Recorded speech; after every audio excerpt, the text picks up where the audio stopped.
الحمد لله وكفى وسلام على عباده الذين اصطفى أما بعد فأعوذ بالله من الشيطان الرجيم بسم الله الرحمن الرحيم ما كان محمد نبا أحد من رجالكم ولكن رسول الله وخاتم النبيين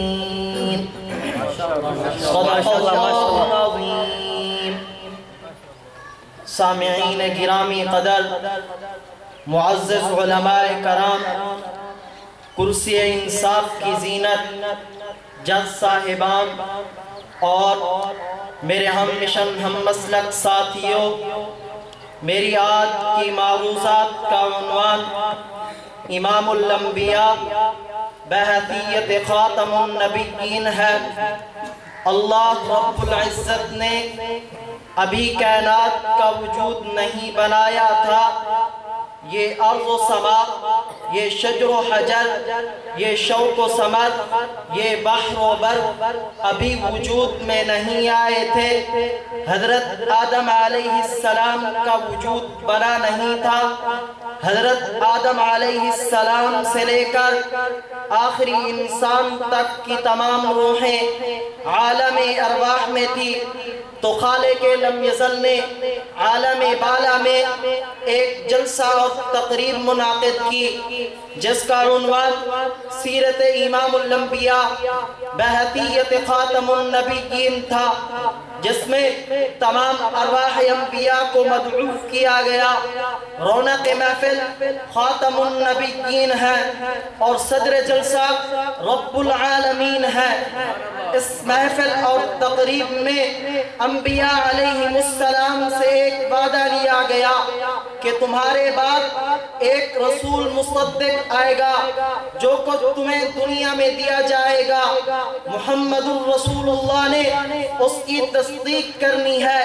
تقریب میں یہ بھی کہا گیا تم سب زمین پر میرے پیغمبر اور رسول ہوں گے، تم سب میرے مقرب ہوں گے، تم سب اپنی اپنی قوم کے ہادی ہوں گے، لیکن میرا ایک آخر الزمان پیغمبر دانائے کل ہادی سبل باعث تخلیق کائنات فخر موجودات آنے والا ہے. تمہاری پیغمبری، تمہاری رسالت اس وقت تک قابل قبول نہیں ہے جب تک میرے آخر الزمان پیغمبر کو خاتم النبیین تسلیم نہیں کرو گے. جیسے خدا پر ربوبیت ختم ہے، قرآن پر ہدایت ختم ہے، ایسے ہی محمد مصطفیٰ صلی اللہ علیہ وسلم پر نبوت ختم ہے.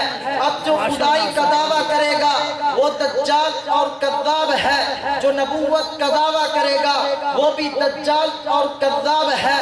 آئیے کتاب اللہ سے پوچھتے ہیں کہ وہ خاتم النبیین کے بارے میں مسلمانوں کے اس بنیادی عقیدے کے متعلق کیا کہتی ہے.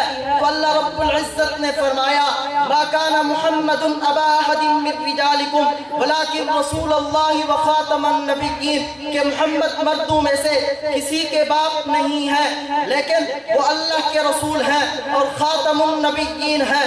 اس رب محمد کی کلام کے بعد چلتے ہیں صدیق کے مرکوز نظر، ساقی کوثر، شافع محشر، آمینہ کے لال، محبوب رب ذوالجلال کے دروازے پر جو اپنی ختم نبوت کو خود واضح کرتے ہوئے ارشاد فرماتے ہیں انا آخر الانبیاء وانتم آخر الامم، میں انبیاء میں سے آخر ہوں تم امتوں میں آخر ہو. امام الانبیاء اپنی ختم نبوت والی زبان سے اعلان کرتے ہیں ان الرسالۃ والنبوۃ قد انقطعت فلا رسول بعدی ولا نبی بعدی، کہ نبوت اور رسالت ختم ہو چکی ہے، اب نہ تو کوئی میرا بعد رسول ہو سکتا ہے اور نہ ہی میرا بعد کوئی نبی ہو سکتا ہے. سامعین محترم، جب میں قرآن و حدیث سے عقیدہ ختم نبوت کے متعلق رہنمائی حاصل کرنے کے بعد جب علماء دیوبند کے دربار پر حاضر ہوتا ہوں تو مجھے علامہ بدر عالم میرٹھی رحمت اللہ علیہ اس موضوع پر یوں بات کرتے ہوئے نظر آتے ہیں. کسی بھی منصب پر، کسی بھی عہدے پر فائز ہونے کے لیے ذاتی استعداد اور صلاحیت کے علاوہ وہ باتوں کی بڑی ضرورت ہوتی ہے. نمبر ایک عمر مکمل ہو، نمبر دو جگہ خالی ہو، اگر عمر پوری ہو، جگہ خالی نہ ہو تو منصب پر بیٹھنا ممکن نہیں ہے۔ اس کو یوں سمجھیے، سرکار دو عالم صلی اللہ علیہ وسلم نے فرمایا لو عاش ابراہیم لکان صدیقا نبیا لیکن لا نبی بعدی، اگر ابراہیم زندہ رہ جاتا تو یقیناً وہ سچا نبی ہوتا، لیکن میرے بعد کوئی نبی نہیں ہے۔ دوسری حدیث میں رسالت مآب صلی اللہ علیہ وسلم نے فرمایا لو کان بعدی نبی لکان عمر بن خطاب، اگر میرے بعد کوئی نبی ہوتا تو عمر بن خطاب ہوتا۔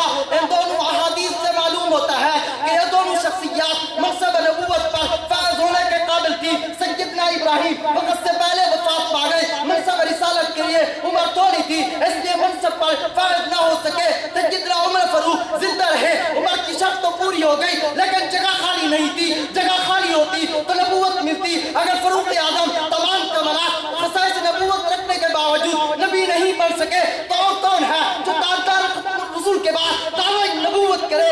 یقیناً وہ دجال اور کذاب ہے۔